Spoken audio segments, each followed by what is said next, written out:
All right, here we go. Here we go. Bid, bid, bid. We got this. Wait, what?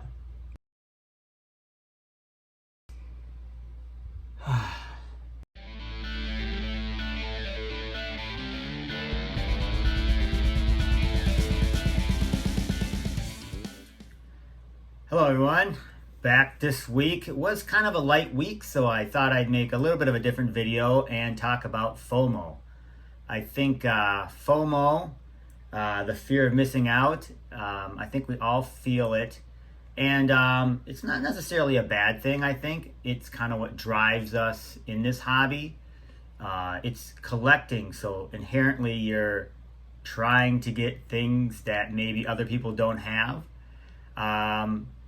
And so it's an element of it all. And I don't necessarily think it's bad, but it definitely can lead to purchases that perhaps might not be the best from an investment perspective if you're looking at it from that perspective. I think, I've been watching the Disney Plus series, Loki. I've really enjoyed it. Tons of speculation on a variety of characters, as you know, and we've seen some books spike. But I think, the cycle of FOMO, there's kind of two pieces of it in my mind. I'll break it down into two. One is I just love a character so much, and I want to get the keys associated with that character. And I don't think any of us are immune to that. I got some books here to show. And then, so for me, it would be Silver Surfer. I'm a huge Silver Surfer fan. This is a IG Comics Store variant. And I saw this cover, it's Scott Williams. And man, it just blew me away. And so when they said they were going to release it, this is limited to 400. The version is 400. I thought to myself, man, I really, you knew it was going to sell out that day. And so I got on their website, and I was experiencing FOMO really, really hard. And then, but I was able to get this one. So, and I found one signed too, which is exciting. I actually have a couple of these. So I'm excited for that. And then the other one, and I've talked about this character a lot, is Thrawn. So I'm a huge Thrawn fan. I really enjoyed the character all the way back to in the 90s when I read the initial series by Timothy Zahn. And so this is the 1 in 50, very, very difficult to find. And so it took me 8 months to find this book. No, maybe even longer. Because I found a bunch of them, but they were dinged up or, really, really expensive. Well, now they're really, really expensive. So I think I got this book signed. I bought it in the slab. It was already signed and sketched or whatever. I think I got this book for $250. It seems about right. A while back. But FOMO hit me hard. Like I was going after this book, but I still tried to find a price for it. Now, the other ones that I've shown before are the Clayton Crane ones. They generally sell out within seconds, and so FOMO hits you really hard on that. So that's kind of the first FOMO is I love a character, an artist. I've seen a particular cover or whatever, and I'm like, I gotta get it, and it's going to be hot. But for the most part, I think many of them calm down, and so if you can resist that initial surge, a lot of times you can find get that cover, find that book later.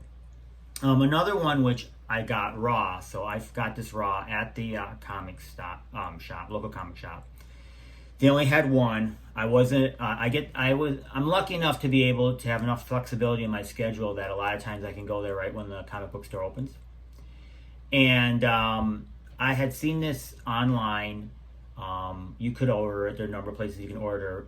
This is the 1 in 25, but I got there early, and I was able to get this for cover. And then it was also lucky that it was a 9/8. I sent it to Japan and got it signed by Peach. So this is it's always exciting to get it raw press it. I pressed it myself, get it graded, get it signed. That whole process that is definitely a fun one. And then another book, which if you follow my Instagram, I was hunting forever, is this book here. Clayton McLean, like I said, one of my favorite artists, and I think this book is so spectacular, and from the FOMO perspective, it hits you hard. At least it hit me hard. And I did read that run. I enjoy that run by Cates, where it introduces a couple characters, Silver Surfer Black and the Cosmic Ghost Rider. Obviously an incredible story about Thanos. So this would be Thanos, I think 13, 14, 15, 16, 17, 18, I think is what that run is. So if you haven't read it, definitely do. It's a fun one. But this cover, I think, is super spectacular. I think the print run is maybe 1,000, maybe less. And this is a tough one to get, but I think it's spectacular, fun to get it signed, and obviously excited to get it in a 9/8. I bought this slabbed and signed. I didn't find this raw or buy it raw. So those are tough. Those are, I would say, almost, and I like to feel the FOMO and get excited, because that's what this hobby is all about, because you're so excited to hunt these books, get these books. Hopefully you can budget for these books and grab them. But then there's the second kind of FOMO, which I talk about, which is, and this is what I would say, maybe it's not your favorite artist, and maybe you don't even know anything about the character or series. And that's the one I find personally more dangerous. And it is driven, once again, I have nothing against these YouTube channels or apps. I use them all. I like them all. I love them all, because it's all part of the hobby. But when you are watching YouTube videos, if you're watching this one, you're probably a YouTube watcher like I am. I like to watch a lot of different shows. And you're seeing, the hot top, incredible top 10. They're generally perhaps books that you don't own or maybe even know about, or characters you don't even know. You inject that with the MCU and you say to yourself, oh, this book is going to go up times 10. And a lot of them do. See, that's the problem. A lot of them do. And so that FOMO hits you and you're like, I'm going to run to eBay. I'm going to try and buy it for $5, and I'm going to try to, make times 10. Or I will never be able to get it later. And so, I got to get it now. Both of those things play into your brain. At least they do. They play into my brain. And so I really attempt to resist that. And I think over the years, I have been successful and unsuccessful. And let me even break it down further. There is indies, and then there's the MCU. The MCU is its own world. A lot of the characters are, well, at least initially, a lot of characters were these well-known blue-chip characters. Iron Man, Thor. Are they going to bring back the Incredible Hulk? I mean, these are characters that we all know about. But now it's kind of veered into characters that, at least personally, I'm not as familiar with.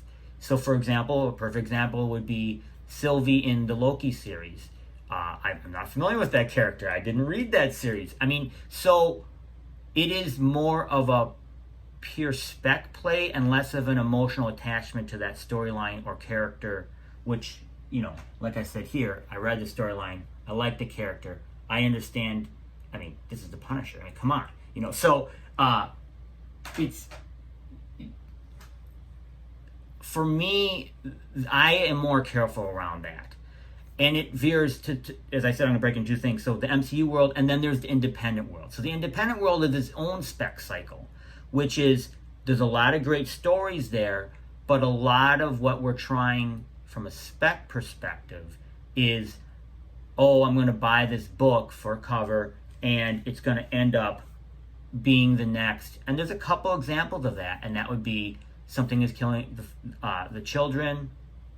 That's the one that comes to mind. But there's others that have, or Canto would be another one, that have Obviously, the one that's most well known would be like Teenage Mutant Ninja Turtles way back in the day, right? Or Walking Dead. I mean, those are the ones where you're like, oh, you could have bought it off the shelf for $4, and now a 9.8 is worth $1,000. And so, from a spec perspective and a FOMO, that's what hits you there. Now, these books do tend to spike throughout the years, so I'll give you some examples of ones that were hot. You probably remember them. They are even incredible. So this is a Jason Aaron. We know Jason Aaron, right? Incredible book. The art is unbelievable. The story is great. And this was a hot book at the time. I pre-ordered it like I always encourage people to do, pre-order 90 days in advance. So I got this book for $2 and 60 cents or something like that. And I think it's come back. I read the first. I need to get the next set of them. But these are, look, this is the second one. I mean, these are unbelievable books. Another one that was hot was this No One from Mad Cave. We're familiar with Mad Cave, but they were hot at the time. And if you're really looking to spec on these, you need to get them for cover. But the chances of any of these books, which I know I'm telling you, which I already know, but are going to be the next Something or Killing the Children, is really, really low.